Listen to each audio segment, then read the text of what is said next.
శ్రీ సర్వమంగళకారిణ్యే నమో నమః. శ్రీ మాతా శ్రీ మహారాజ్ఞే నమః. మనం పరమేశ్వర యొక్క అనుగ్రహంతో నవనాయకులు అనేటువంటి ఫలితాల గురించి మనం తెలుసుకున్నాం. నిజంగా నవనాయకులు పరిపాలించేటువంటి స్థితిగతులను బట్టి మానవుడి యొక్క లక్షణాలు, మానవుడి యొక్క ప్రవర్తన, అతనికి కలిగేటువంటి లాభ నష్టాలు, పంటలు, దిగుబడి, తర్వాత ఈ యొక్క ఉత్పత్తుల గురించి తెలుసుకున్నాం. అనగా నవనాయకుల యొక్క ఫలితాల్లో క్లుప్తంగా ఒక మాటలో చెప్పాలంటే ఇనుము, రాగి, బంగారము, వెండి, ఇత్తడి, కంచు, తర్వాత నువ్వులు, ఎర్రని పంటలు, బట్టలు, పత్తి మొదలైనటువంటి వాటి, తర్వాత పాలు, బియ్యం కూడా బాగా రేట్లు పెరిగే అవకాశం ఉంది. కనుక మనం జాగ్రత్తగా వాడుకోవాలి. ఆడంబరాలకు పోకూడదని కూడా పెద్దలు గురుదేవులు సూచిస్తున్నారు. తర్వాత మనం 12 రాశుల గురించి తెలుసుకోవాలి. 12 రాశులు ఎందుకు ఉన్నాయంటే 27 నక్షత్రాలు ఉన్నాయి. అశ్విని, భరణి మొదలగు రేవతి వరకు 27 నక్షత్రాలు. ప్రతి నక్షత్రానికి 4 పాదాలు ఉంటాయి. మీరు గమనించండి, 27 × 4 = 108. అనగా ఒక గుళ్ళోకి వెళ్ళి మనం పూజ చేయించి మా పేరుని అర్చన చేయండి అంటే 108 నామాలతో ఆ పూజారి గారు పూజ చేస్తాడు. ఎందుకని 27 నక్షత్రాలు, నక్షత్రానికి 4 పాదాలు. 27 × 4 = 108. ఈ 108 నామాలతో మనం పూజ చేస్తే ఎవరు ఎక్కడ ఏ క్షణంలో ఏ నక్షత్రంలో పుట్టినా, ఏ పాదంలో పుట్టినా అందరినీ పరమాత్మ రక్షిస్తాడనే భావనతో 108 నామాలతో పూజ చేస్తాం.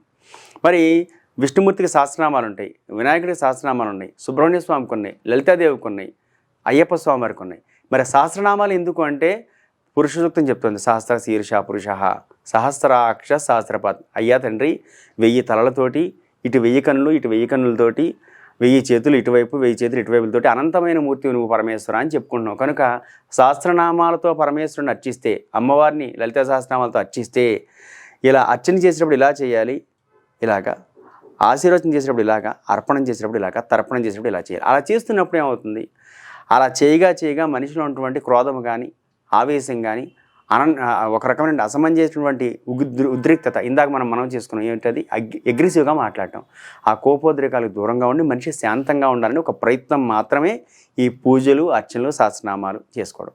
ముందుగా మనం 108 నామాలు ఎందుకు వచ్చినాయో, 27 నక్షత్రాలు, 4 పాదాలు, 108 నామాల గురించి చెప్పుకున్నాం కదండి. ఇప్పుడు మనం కత్తరి గురించి కానీ, మోఢ్యం దినాల గురించి కానీ ఒక ప్రస్తావన చేసుకుని రాశి ఫలితాల్లోకి వెళదాం. ముందుగా చెప్పాలి అంటే ఈ భారతదేశంలో క్రోధినామ సంవత్సరంలో 12 నెలల్లో కూడా అనగా చైత్రం నుంచి మళ్ళీ వచ్చే ఉగాది వరకు కూడా, మళ్ళీ చైత్రమాసం వరకు కూడా ఎటువంటి గ్రహణాలు లేవు.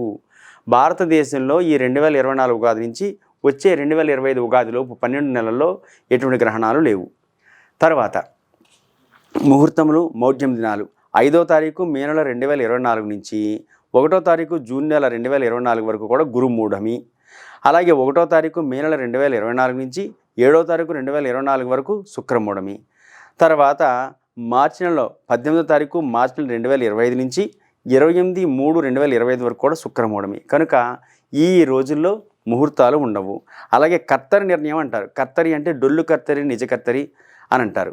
ఈ డొల్లు కర్తరి, చిన్న కర్తరి, తర్వాత పెద్ద కర్తరి, ఈ 2 కర్తరిలో కూడా ఏం చేయకూడదు అంటే 4వ తారీఖు మే నెల నుంచి 28వ తారీఖు మే నెల వరకు, అనగా పూర్తిగా మే నెలంతా కూడా పలుగు, పార పట్టే పనులు చేయకూడదు అంటారు. అంటే మరి వ్యవసాయదారులు ఏమైపోతారు, కాంట్రాక్ట్ బిజినెస్ చేసేవాళ్ళు ఏమైపోతారని అనుకోవచ్చు. ఈ వర్తమాన కాలంలో ఈ స్పీడ్ యుగంలో, కంప్యూటర్ యుగంలో సాగట్లేదు. కానీ పూర్వకాలంలో ఒక 30 సంవత్సరాల కింద కూడా, నేను పసితనంలోగా కూడా కర్తరి సమయం వస్తే దాదాపు నెల రోజుల పాటు పలుగు, పార, గుణపం పట్టి చేసే పనులు చేసేవాళ్ళు కాదు. కేవలం వ్యవసాయదారులు మాత్రం పంట దిగుబడి రావాలి కనుక, భోజనం అందరికీ అన్నం అందాలి కనుక వాళ్ళు మాత్రం చేసేవాళ్ళు. కన్స్ట్రక్షన్ మాత్రం మానేసేవాళ్ళు. ఈ వర్తమాన కాలంలో కుదరట్లేదు కనుక భగవంతుడు అందరినీ చల్లగా చూడాలని కోరుకుందాం. అయితే ముహూర్తాలు మాత్రం ఈ ఏప్రిల్ 29 వరకు ముహూర్తాలు ఉన్నాయి. తర్వాత మే, జూన్, జూలై నెలలు లేవు.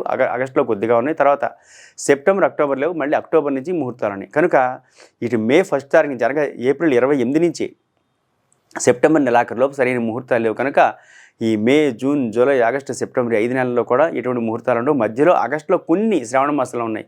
కనుక ఈ 5 నెలలు ముహూర్తాలు లేవు. ఈ ఏప్రిల్ లోపు కానీ, అక్టోబర్ తర్వాత కానీ మంచి ముహూర్తాలు మీ అందరికీ లభించి మీరు మంచి కాలంలో తదేవ లగ్నం సుదినం తదేవ తారాబలం చంద్రబలం తదేవ అని చెప్తుంది.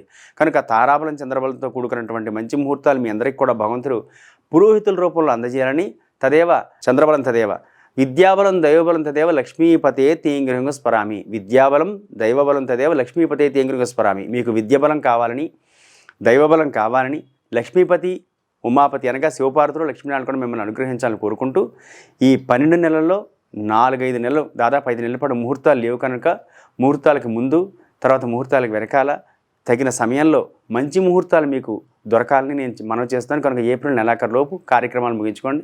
అది దాటితే ఆగస్టులో కొన్ని, తర్వాత అక్టోబర్లో ఉన్నాయని నేను మీకు మనవి చేసుకుంటున్నాను.